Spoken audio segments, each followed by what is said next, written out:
महायुद्ध का 30वां दिन है, 5वां हफ्ता शुरू हो चुका है। ट्रंप ने कभी कहा था कि यह लड़ाई 4 से 6 हफ्ते चलेगी, लेकिन क्या वाकई बात इतनी सी है, या फिर यूरोप में 4 साल से चलते रूस यूक्रेन युद्ध की तरह ही अब पश्चिम एशिया में ईरान की जंग भी वर्षों चलने की आशंका है? अगर ऐसा है तो क्या कहा जाएगा कि ट्रंप के लिए यह युद्ध नहीं आसान, यह ईरान का दरिया है? America is ending the threat posed by this radical regime.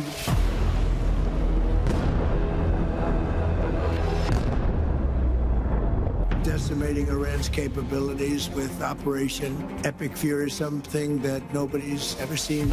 And in America, we don't fear the future, we invent the future.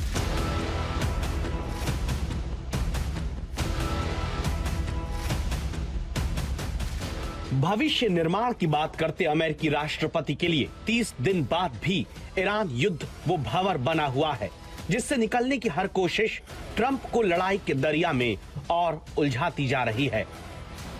जहां 4 से 6 हफ्ते में युद्ध खत्म करने की बात ट्रंप ने कही, लेकिन 5वें हफ्ते बाद भी हालत ये है, 11,000 जगहों पर ईरान में हमला करने के बावजूद सुप्रीम लीडर खामेनेई से लेकर 20 बड़े कमांडर मंत्री को मारकर भी ईरान की सैन्य ताकत को नष्ट कर देने के दावे के बाद भी 30 दिन में ईरान को अमेरिका और इजराइल झुका नहीं पाए। ईरान की अमेरिकी सैनिकों की कब्रगाह बना देने वाली ये धमकी यूएसएस त्रिपोली से मिडिल ईस्ट पहुंचे 3,500 सैनिकों के लिए दी गई है, जिन्हें लेकर अमेरिकी वॉरशिप दावा है खाड़ी के बेस पर ईरान युद्ध के लिए पहुंचा है। ये तस्वीर देखिएगा, अमेरिकी सेना के सेंट्रल कमांड की तरफ से जारी ये तस्वीरें महायुद्ध में नई आग धधकने की गवाही देती हैं, क्योंकि जापान से चलकर मिडिल ईस्ट पहुंचा यूएसएस त्रिपोली एक बहुत बड़ा एम्फीबियस असॉल्ट शिप है, जिसका मतलब है एक ऐसा बड़ा सैन्य जहाज जो समंदर और जमीन दोनों जगह ऑपरेशन करने के लिए बनाया जाता है। ये वॉरशिप सैनिकों को समंदर से सीधे दुश्मन के किनारे तक पहुंचाता है। इस बीच एक और अमेरिकी aircraft carrier USS George H W. Bush भी अमेरिका से रवाना होकर मिडिल ईस्ट की तरफ बढ़ रहा है, जबकि 2 अमेरिकी aircraft carrier USS Abraham Lincoln और यूएसएस गेराल्ड आर फोर्ड पहले से मौजूद हैं और अब यूएसएस त्रिपोली आ चुका है, जो आकार में एयरक्राफ्ट कैरियर जितना होता है। इसमें हेलीकॉप्टर, MV-22 ओस्प्रे और F-35B फाइटर जेट जैसे विमान तैनात हैं।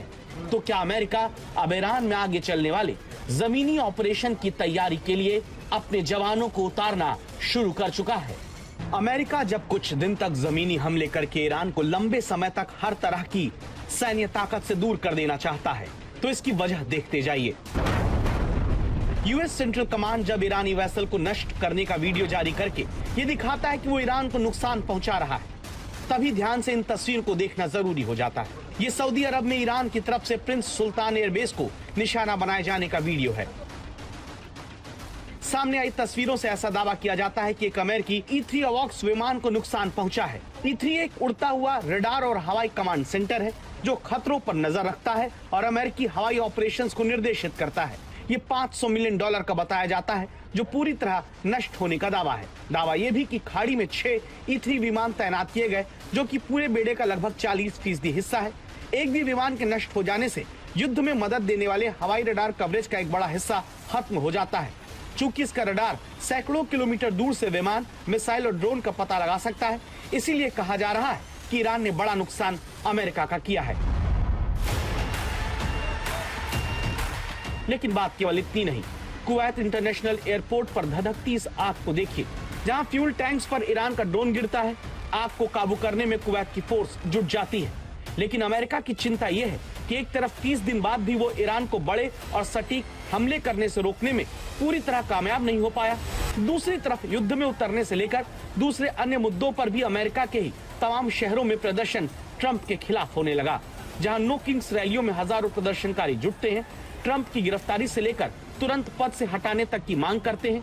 क्या यह भी एक वजह है कि अब जल्द से जल्द युद्ध को खत्म करने की चाहत में अमेरिका ग्राउंड ऑपरेशन कर सकता है, और इसीलिए ट्रंप प्रशासन ने मिडिल ईस्ट में अमेरिकी मरीन सैनिकों को तैनात कर दिया। साथ ही इस इलाके में अमेरिकी सेना की 82वीं एयरबोर्न डिवीजन से हजारों सैनिकों को भेजने की भी योजना बनाई जा रही है, और तब ईरान धमकी देता है। जमीन पर अमेरिकी सैनिकों के उतरने पर ईरान भी ताकत दिखाता है। सवाल यह आता है कि हॉर्मूज अब तक तो अमेरिका खुलवा नहीं पाया, जो यूरेनियम को अब तक ईरान में अमेरिका हासिल कर नहीं पाया, तो क्या वो जमीन की जंग लड़कर ईरान को झुका पाएगा?